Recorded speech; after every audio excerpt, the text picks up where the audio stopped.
Hi guys, Olive here today to do a type of video that I've never before done on this channel, and that's a Friday Reads video. I love watching Friday Reads videos every single Friday, but I've never been able to do one myself because I'm pretty much always working. However, I decided to extend my weekend a little bit this week and took today off because my best friend is coming in town to visit. I am super excited to see her. She's actually on her way right now, so I need to make this a pretty quick and casual video, not just for that reason, but also it's about a bazillion degrees outside, and this room in particular gets extremely hot. I spent some time putting this makeup on my face. I would really like to not have sweat it all off by the time she gets here because we're probably going to go out to dinner, which is the reason why I put this makeup on in the first place.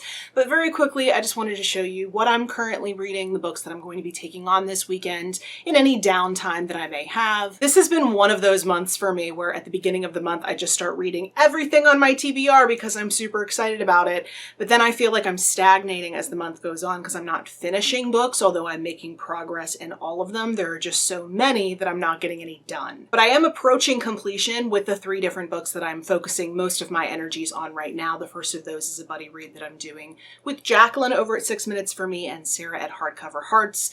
The 3 of us have been slowly making our way through Chintu. I learned by reading the introduction to this book that that's actually how you pronounce it and not Kintu.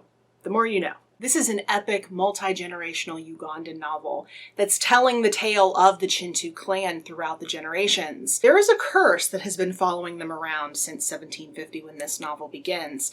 Although I have to admit, even as far into it as I am, I'm not entirely sure what that curse is. All the characters in this novel are aware of the curse. They talk about it amongst themselves, and we see the moment early on in the book when the curse was supposedly put on this family, but I'm still trying to figure out exactly what it is and how it's affecting all of these characters. That hasn't had any impact on my experience with this novel, though I have really been enjoying it. I know Jacqueline and Sarah have too. We've had a lot of fun talking about this book during our regular check-ins. One thing I definitely have noticed that is a huge strength of this book is that there's no culture shock, and it doesn't even matter what generation you're going into because they are all extremely disparate because they take place in very different time periods. It is kind of like a short story collection in that way because each section is so completely different than the previous. With any other book that I've read like that, it takes me a long time to really get settled in that new narrative. Not the case in this book. It is such an easy transition. And she just kind of effortlessly bridges the gap between Ugandan culture and whatever cultural background you're coming from.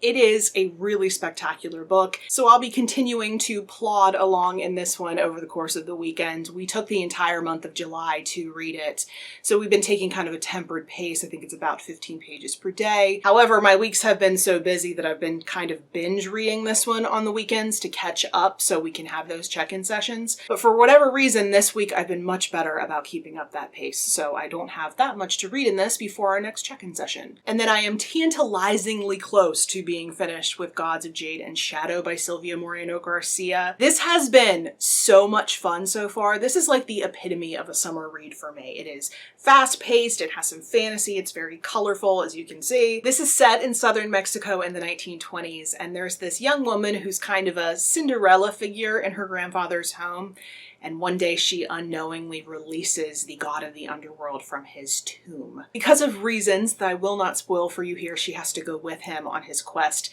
to retrieve some missing body parts so that he can take back his throne. Both this book and the next book I'm going to show you, I'm planning on writing reviews for Open Letters Review, so I don't want to go too deep into my feelings because I hope that you will be interested in reading those reviews when they come up. But like I said before, this book is so much fun, and I'm also so close to being finished. I actually might finish it up as soon as I'm done putting this video up. And then the last book that I'll be working on finishing up this weekend so I can then go on to write about it is called Late Migrations, A Natural History of Love and Loss by Margaret Renkl. This is sort of a memoir told in essays that is very quiet and poetic in nature. Emphasis on the word nature because it has a big role in this book. I wanted to finish this book sooner because we actually went to an event this week at a local bookstore where Margaret Renkl was talking, and because it was a very small crowd, we actually got to make it much more of a conversation. It was such a wonderful experience. As much as I wanted to have finished the book by the time we went to that event, I'm glad I didn't rush through it.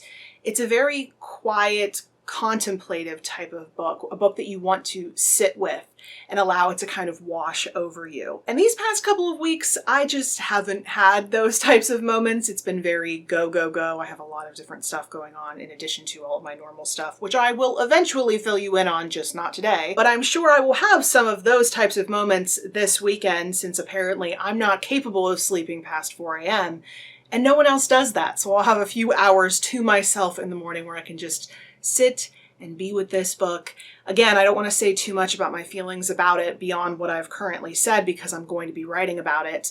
But there is a phrase that I want to tell you because I'm not positive it's going to make it into my written review, and that this book feels like sipping sweet tea on the porch in the heat of the summer, and it is just wonderful. So these are the 3 books that I'm hoping to make some good progress on this weekend. I know I'm not going to finish Chintu because that's a book we're reading over the course of the month. I just want to make it to whatever place the other 2 ladies are able to get to so that we can talk about it this weekend.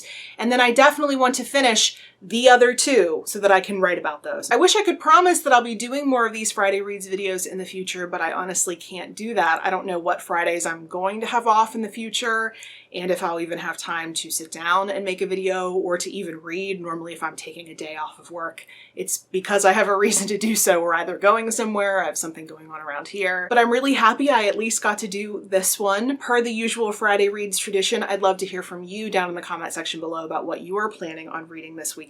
But of course, if you have any other general comments or questions, you can also comment down below, or you can find me on a variety of different places on social media, and the links to all of my profiles are down in the description box below. I hope you have a fantastic weekend. Thank you very much for watching, and I will see you in the next video.